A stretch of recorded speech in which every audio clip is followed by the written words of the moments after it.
महापरिनिर्वाण दिनानिमित्त चैत्यभूमीवर मान्यवरांचे अभिवादन। मुंबई।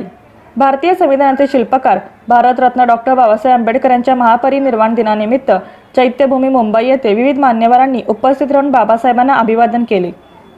महाराष्ट्र राज्याचे राज्यपाल आचार्य देवव्रत, वंचित बहुजन आघाडीचे राष्ट्रीय अध्यक्ष ॲडव्होकेट प्रकाश आंबेडकर, केंद्रीय वाहतूक व महामार्ग मंत्री नितीन गडकरी, मुख्यमंत्री देवेंद्र फडणवीस, उपमुख्यमंत्री एकनाथ शिंदे, IT मंत्री सलार तसेच हाजी शाहनवाज खान यांनी बाबासाहेबांच्या स्मारकास पुष्पांजली अर्पण करत अभिवादन केले।